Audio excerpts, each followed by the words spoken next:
و... ورجعنا لكم مرة أخرى برنامجكم الكورة في ملعبك. كنت قلت قبل الهوا تصريحات أو قبل الفاصل تصريحات المستشار مرتضى منصور رئيس نادي الزمالك، ولكن قبل ما أعلق عليها تعالوا أرحب بزميلي أحمد جلال ينبوع الحنان. ازيك يا أبو حميد؟ صباح الخير يا كابتن خالد. صباح الخير يا أستاذ مهيب. هو زي ما قال مهيب البوابة كانت زحمة، وكمان كان في مؤتمر صحفي في السفارة الألمانية، فخدنا إجراءات شوية إجراءات حلوة كده وفي حاجات ظريفة يعني. بس انا عايزك الاول، يعني كنت انا بصراحه عمال اسمعك في العربيه ومستني خالد الغندور يقول ايه. انا شخصيا كشخص كمتابع مستني خالد الغندور يقول ايه، فانا هلتزم الصمت التام عشان اسمعك يا كابتن خالد. بص دلوقتي احنا قاعدين نسمعه ومحدش يتكلم الا هو. طب اتكلم انت. لا يا عم مش هتكلم خالص، انا عايز اسمعك النهارده. بالظبط والله. انا عايز اقول بس حاجه يا جماعه. ايوه احنا اتربينا في النادي دوت من واحنا صغيرين. خلينا نركز بجد والله مهم. يلا يا معلم. اتربينا من النادي ده وان احنا صغيرين. كبرنا فيه، بنعشق الفانيلا البيضاء، بنحترم الجمهور، بنحترم كل رؤساء الانديه من اصغر واحد لاكبر واحد.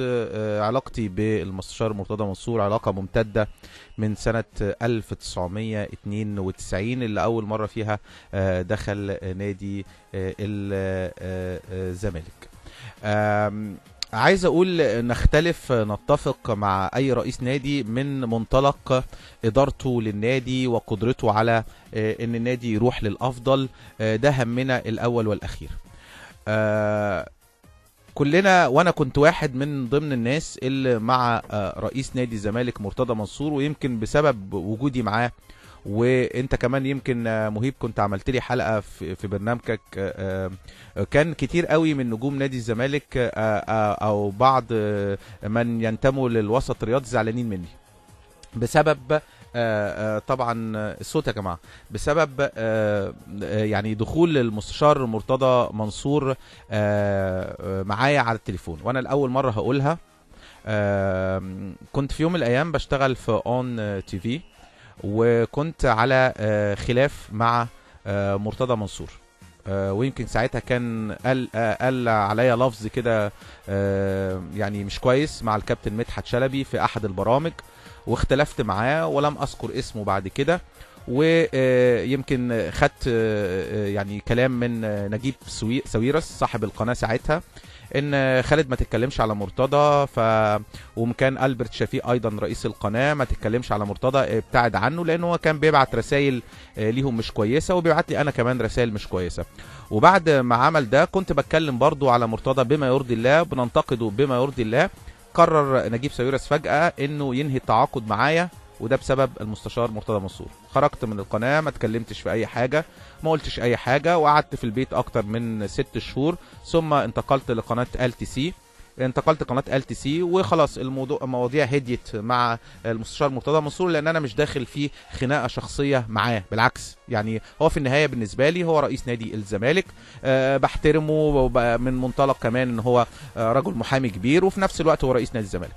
اتوجهت LTC يا مهيب، ويمكن بعد ما رحت LTC كانت قناة الناس كلها شايفاها ان انا بعد سنوات طويلة من العمل الاعلامي في قنوات كبيرة زي طبعا دريم على مدار سنوات طويلة، ثم الانتقال لأون سبورت، وكنت يعني كان مرحلة في قنوات كبيرة. رحت قناة صغيرة جدا محدش يعرفها خالص اسمها LTC، بدأت المشوار فيها، والحمد لله رب العالمين بعد 3-4 شهور يعني الحمد لله كان برنامج معروف جدا قوي جدا متواجد جدا على الساحة في قناة LTC. وكان ممنوع ساعتها المستشار مرتضى منصور من الدخول في اي قناة بما فيهم الحياة والنهار، وكان غرفة صناعة الإعلام منع دخول مرتضى منصور حتى على التليفون، وكان الوحيد اللي بيسمح بدخوله هو خالد الغندور. تلقيت زي ما تكون ايه مش تعليمات، يعني تلقيت من بعض المسؤولين في 10 او في اون بعد انتقال مدحت شلبي، ومنهم مدحت شلبي نفسه. خالد لو سمحت ما تدخلش مرتضى منصور معاك على التليفون، لان انت مش هتعرف تسيطر عليه وهو على الهوا. وكان ساعتها يعني مرتضى منصور بيتكلم على مدحت شلبي وبيتكلم على فاروق جعفر، وكان ضدهم بصوره كبيره جدا. فاكر انت مهيب واحمد جلال؟ وده كان بسبب انتقال مباراه او بقاء مباراه او كلام مدحت شلبي عليه او عدم قدرته على الرد، لانه كان ممنوع من كل القنوات. يعني اي حد يتكلم على مرتضى منصور ما يعرفش يرد عليه، لان هما مش مسموح له بحق الرد، لانه ممنوع من غرفه صناعه الاعلام. كنت انا الوحيد في مصر بدخله، وبسبب دخوله تم انتقادي من كل المواقع ومن كل مشاهدين كتير جدا وبسبب مرتضى منصور قرر اون سبورت في وجود مدحت شلبي ان خالد الغندور يرحل عن اون سبورت من التحليل بسبب ايضا مرتضى منصور. فوجئت في يوم من الايام كده مرتضى منصور داخل على التليفون مع حد بيهزر معاه ولا بيتكلم جد، بيقول له اصل خالد الغندور ده منحاز.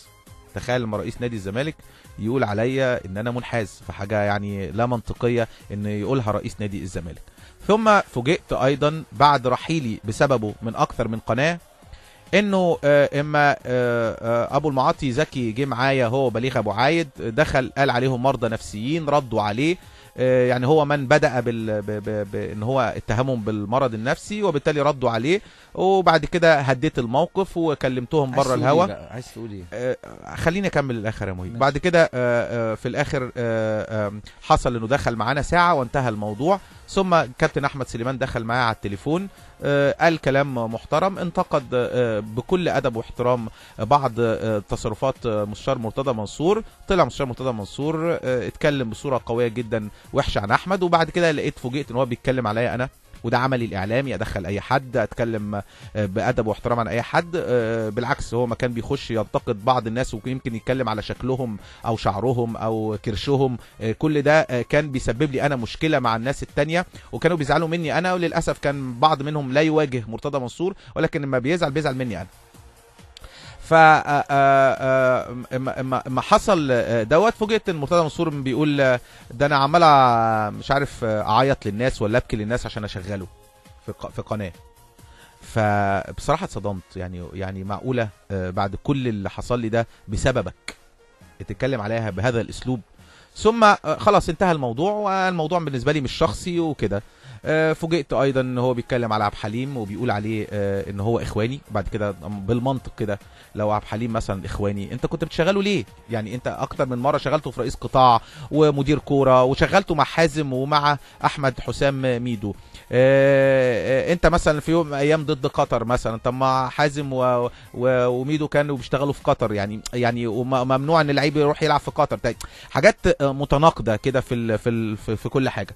نرجع تاني ونقول ان مثلا محمد حسن حلمي ده رئيس نادي كبير وتاريخي لنادي الزمالك، اتكلم مستشار مرتضى اتكلم عليه بصوره سيئه، او اتهمه مثلا ان هو بيشرب او بيعمل او في نفس الوقت بيمجد في رئيس نادي اخر بدون ذكر اسماء حتى لو كان بيشرب. يعني مش فاهم، يعني هي في النهايه انا اشرب، انا اعمل حاجه، انا باذي نفسي، صح مهيب؟ انا باذي نفسي في النهايه، وربنا هو اللي بيحاسبني. لكن لما بعمل حاجه غلط، بعمل مصلحه، بعمل بتاع، ممكن اذي غيري، يعني في اكل وفي رزق، وطبعا الرزق ده بتاع ربنا سبحانه وتعالى. لكن برضو اما اتكلم بطريقه سيئه عن رئيس نادي سابق، فمبقتش فاهم ليه كده، ليه؟ وتم الغاء الاستاد وتم تسميته باسم عبد اللطيف ابو رجيله، وكاني عايز مثلا ايه، امحي تاريخ محمد حسن حلمي. وفي نفس الوقت افاجئ، يعني احنا بنتكلم على جنينه. مستشار مرتضى منصور بيقول لو امبارح كان طبعا كان في اسقاط، يعني كلام اسقاط، هو بيحاول يبين قدام الراي العام ان هو بيتكلم بادب واحترام عن والده حازم امام. فكان كلامه بالظبط كده، يا ريت تجيب السيده الوالده، قال كده الاول، السيده الوالده تجيبها تخش النادي وتلف معاك، يعني جيب ماما. انت عارف مستشار مرتضى عايز يدوس شويه، يقول لك وحياه امك، لكن ماما دي اشيك شويه، او السيده الوالده. المهم السيده الوالده او تجيب ماما، او خلي ماما هي اللي تجيبك، كنوع من الاسقاط على حازم امام وعلى سيده فاضله هي زوجة الله يرحمه كابتن حماده امام. كابتن حماده امام علاقتي بيه اقوى من علاقتي بحازم، يعني يمكن حازم امام صاحبي وصديقي ولعبنا مع بعض كوره وبتاع. كابتن حماده امام ده كان احد اهم اسباب شهرتي واحد اهم اسباب نجوميتي بتعليقاته، ويكفي ان هو علق على ماتش مولوديه الجزائر. ايه يا خالد ده؟ ايه اللي انت بتعمله ده؟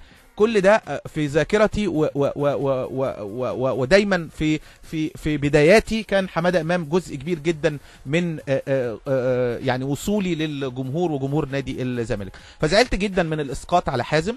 وبعد كده مش هنضحك على بعض، هو في النهايه هو فعلا مستشار مرتضى عنده حق ان هو يقول ان انا ما عملتش جنينه باسم حازم، بس هي بالعكس، ده هو عمل يافطه حطها على الباب الرئيسي لنادي الزمالك اللي هو قدام نادي الترسانة، واليافطه دي كبيره جدا باسم حازم امام. اذا انت عامل حاجه لحازم اكبر من الجنينه 100 مره. فهي القصه ان انت مش عامل يافطه على جنينه ولا يافطه على باب، هي القصه ان انت شلت اليافطه ولا لا. فانت فعلا شلت اليافطه بعد ما حازم حصل موقف في اتحاد الكوره، فانت شايف ان حازم سلبي. بص هتكلم منتهى الصراحه، حازم ما خدش قرار قوي في الاستبدال. ممكن يكون ليا راي، وكان لازم حازم يبقى اقوى بغض النظر ان هو فرد. مجدي عبد الغني بيخش بصوته العالي ويتكلم ويقول استبدال وما اعرفش ايه. حازم مؤدب، طريقته مؤدبه. لازم يكون اكثر قوه مثلا في الحق النديه، مش في الباطل. لكن هنختلف مع دي، ننتقد دي. لكن هسأل سؤال، هو ليه حازم امام النجم هو اللي بيتهاجم؟ طب ما في خالد لطيف برضه في اتحاد الكوره، وده جده محمد لطيف، وكان عضو مجلس اداره في نادي الزمالك برضه. لماذا لم يهاجمه مرتضى منصور؟ في كرم كردي وهو صديقه، وكرم كردي على فكره ابنه هو اللي عمل انتاج شريط عزيز الشافعي في المئويه، والدكتور كرم كردي من الناس الزملكاويه واللي بيسهر معاه وبيتعشى معاه بالليل وصديقه جدا. فبالتالي يا جماعه اللي حصل امبارح زعلت جدا، لان انا كخالد الغندور لا اسمح لنفسي ابدا ان انا يعني اهين او اتكلم بصوره سيئه عن مرتضى منصور.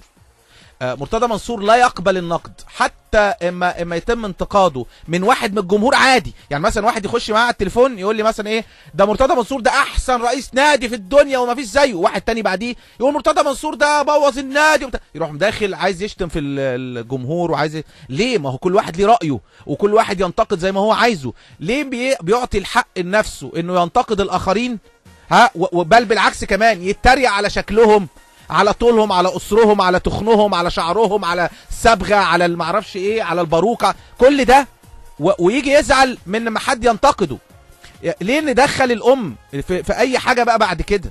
يعني ليه ندخل الام او نرمي اسقاطات على الام او نهين حازم امام او عبد الحليم علي او محمد حسن حلمي او خالد الغندور او احمد سليمان او فاروق جعفر او اي حد من النجوم الكبار اللي مثلوا نادي الزمالك وتعبوا وعرقوا وجابوا بطولات لنادي الزمالك؟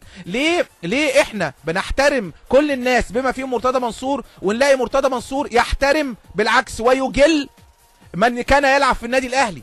يعني في يوم من الايام كان عايز يعمل شارع باسم كابتن صالح سليم، كان عايز يعمل شارع باسم وزير العدل الزند، كان عايز حسام البدري يدرب النادي الاهلي وكل الزمالك، كل احترام لهؤلاء الاشخاص. لكن في نفس الوقت لابد من احترام بقى ولاد النادي بقى اللي تعبوا وعرقوا ولعبوا في نادي الزمالك وهم انت رئيسهم. يعني انت انت رئيس نادي الزمالك، يعني رئيس كل الزملكاويه، فلابد انت اللي تحمي الزملكاويه. حتى لو انت شايف ان بعض الزملكاويه مش جامدين او بيتكلموا ممكن في اسلوب افضل من ان احنا نهين الاشخاص، لان انت لا تقبل على نفسك هذا الكلام، وانا لا اقبل على نفسي ولا على غيري ولا على زمايلي ولا عليك ان حد يهينك.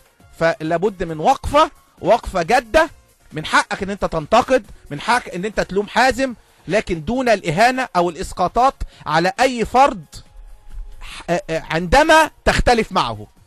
وانت مش مختلف معاه كويس، وحصل مع احمد حسام ميدو قبل كده، وبعد كده اختلف معاه ميدو، هاجم، رجع، كلام على حلمي وحش حلو، مؤمن وحش حلو. مش هينفع الكلام ده، مش هينفع بعد كده. لابد يا جماعه ان المنظومه كلها تحترم بعض، وان مرتضى منصور يحترمنا زي ما احنا بنحترمه. نطلع لاغنيه فاصل ونعود.